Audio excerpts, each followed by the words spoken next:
Hi, everyone. This is your July 2021 update for the Oregon Toll Program. We'll touch base on the status of our regional mobility pricing project, the I-205 toll project, and the work of our Equity and Mobility Advisory Committee. So the person you're hearing from and seeing on the screen now, my name is Garet Prior. I'm the he, him pronouns. I'm ODOT's toll policy manager. And there's some contact information from me there. And this is our attempt to provide a monthly update on kind of the status of the projects and where we're at. So the Regional Mobility Pricing Project, which you can see here on the screen that is highlighted in teal, really extends from the North Columbia Boulevard interchange on Interstate 5 down to and including the Boones Bridge. And then on I-205, it's really all of the section that's within the state of Oregon outside of the 7-mile segment that the I-205 toll project is located on. And we'll talk about that here in a minute. And as you can see on the screen, the biggest challenges of our society today in equity, climate change, congestion, safety, and reliable funding for transportation is where this project is positioned and looking to achieve. And so a key decision coming up on this project is late this year, early next year, and it's discussing what's called a purpose and need statement.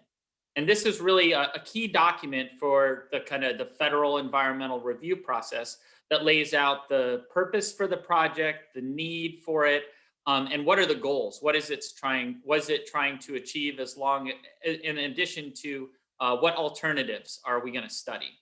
And so how to get involved, we're doing briefings, we're doing presentations at cities, counties, businesses, neighborhood organizations, all those different groups that you see there on the screen.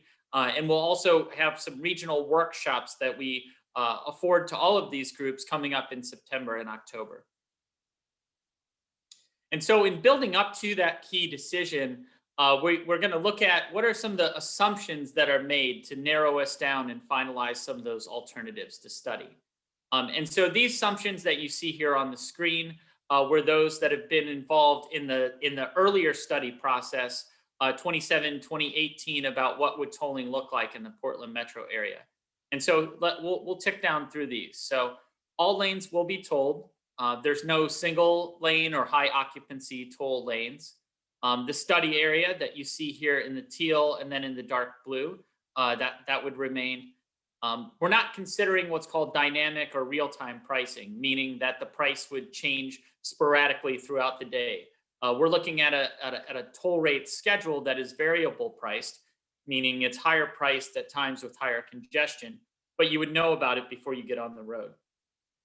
And also that this regional tolling project would really take 1 to 3 years as different segments are brought on board and as the project is being stood up to be built. And so we've been talking about questions we've been receiving from folks on what will the Joint Policy Advisory Committee on Transportation and Metro Council, what will be their role? So we received those questions this past month, so here's some information on that. JPACT, or the Joint Policy Advisory Committee on Transportation, will weigh in on key milestones of the project, meaning kind of entering, exiting that federal environmental review process. And they'll need to be able to approve Regional Transportation Plan, or MTIP, the Metropolitan Transportation Improvement Plan amendments. And those are really the regional plan for where dollars should be spent on transportation. And so we're planning to come to these groups here in September, October, later this year, and then sometime in spring of next year. The Region 1 Area Commission on Transportation is a group of regional folks from around the Portland metro region, and they weigh in on and provide guidance to ODOT and the Oregon Transportation Commission on key transportation happenings in the region. And so we see our project as a key part of that. We'll have a standing update on their bi-monthly regular meeting schedule, and we'll bring through project level decisions, but also policies or other types of information that is forming the Oregon Toll Program. So because the R1 Act only meets bi-monthly, we've heard feedback from R1 Act members that we need additional space for discussion and to really inform action at the R1 Act meetings. And so we're proposing to start bi-monthly meetings with R1 Act members and some representatives from Southwest Washington to provide us that discussion space and information space to take that deeper dive. These would start in September after the R1 Act meeting, which is here in early August. Our plan for reaching out to local governments and community-based organizations is underway. We have a list that we can provide that kind of where we're planning to reach out to and where we're being scheduled. I think it's somewhere around 40 different government groups and close to that same number of community-based or business and commerce groups and organizations. If your organization would love to be on that list, please contact myself and we'll get you connected. To better reach groups that are harder to reach or aren't not usually involved in some of that traditional outreach that I just laid out there, we're really investing in a community engagement liaisons program, which we have been for the past year. And these are folks that are embedded in communities, representatives from groups that we are here, as you can see on the bottom, from our equity framework identified communities. And so people who participate in these conversations will be compensated. And we're looking to get kind of these small groups that have been giving input on the project and will continue to be. So those are people living with disabilities, youth, or individual or groups who identify as Latin American, Russian or Slavic, Chinese, Vietnamese, Native American, or Black.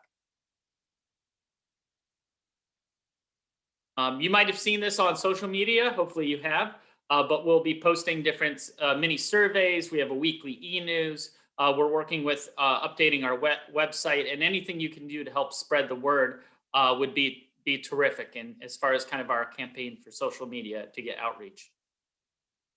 And the initial results have been excellent. As you can see here with the map on the left, we really have diversity from all throughout, not just the Portland metro area, but south, east, west, and north up into Washington. We had our initial response around, you see 900, 700 survey responses, which is really excellent. And we're going to continue that work here throughout July and into August.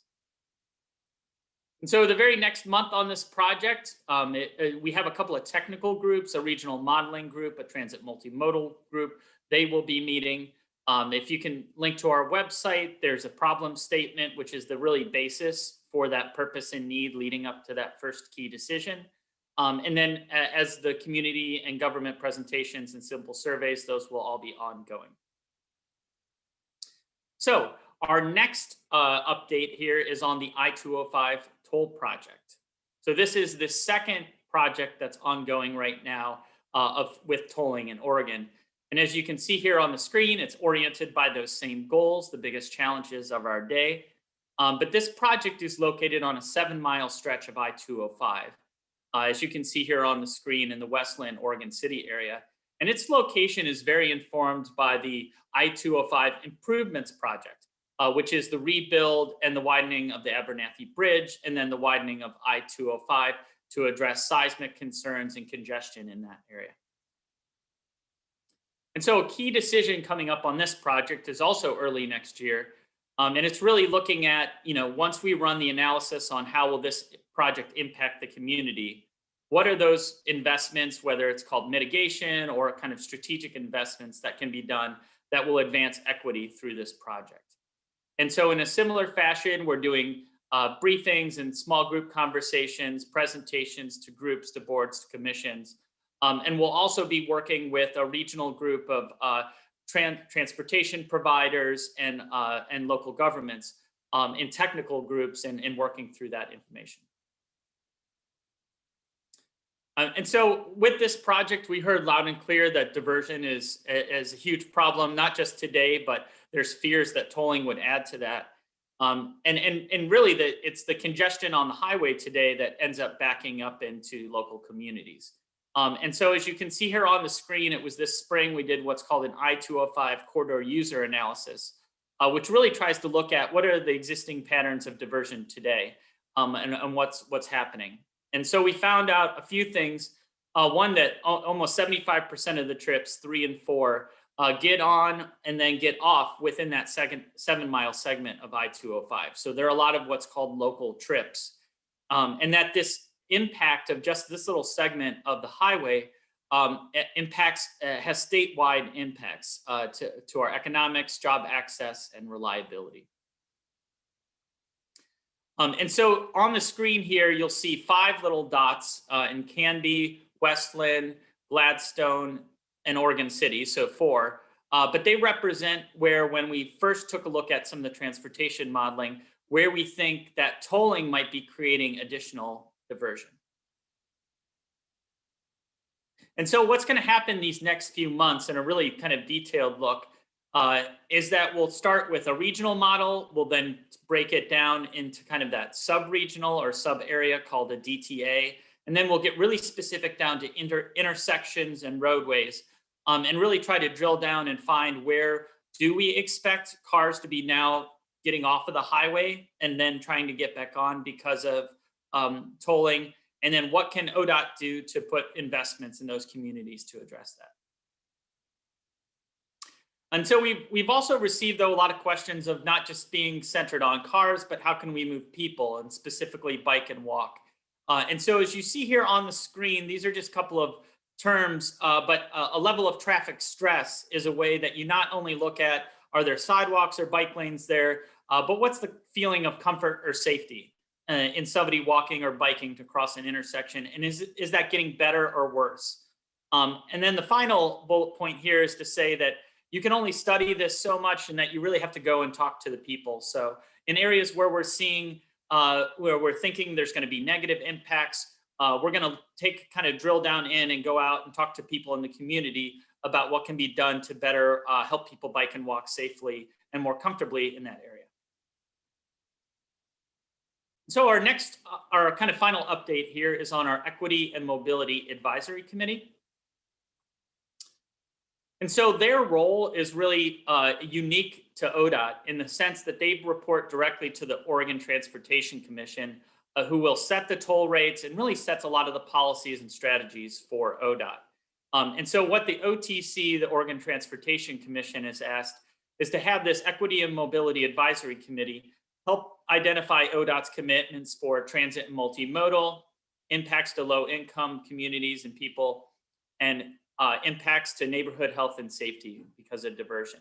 And so that EMAC, the Equity and Mobility Advisory Committee, would help identify what those actually are within those areas. And so our equity committee has been working, as you can see here, since April, specifically on this game plan, and diving into each one of those areas. They're currently now looking at neighborhood health and safety and the impacts of diversion. Next month will be spent around affordability, impacts to low-income folks in their transportation needs. And that's leading up to September through November, where they're really developing kind of their first cut of recommendations for the Oregon Transportation Commission on how we can equitably do tolling.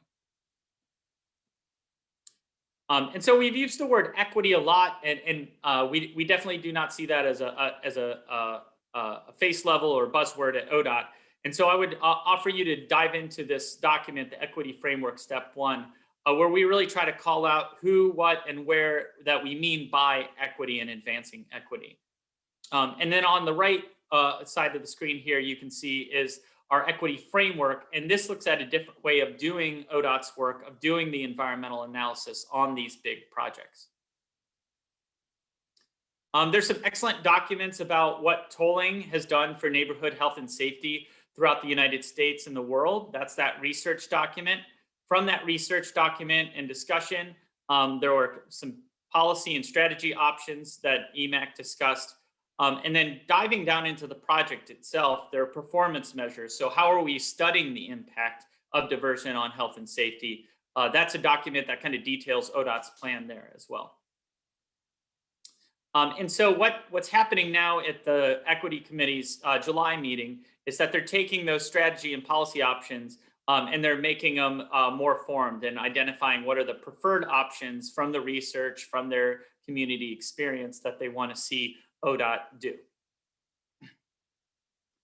And so again, August will be the next upcoming month will be about impacts to low income and their transportation needs of people and communities throughout the region. And then again, that developing the recommendation with the Oregon Transportation Commission from September to November. So that has been a lot of information to go through, but I hope you enjoyed this, and I hope you found it helpful. You can contact myself or my director, Lucinda, with any questions. And thank you for being interested and a part of the process.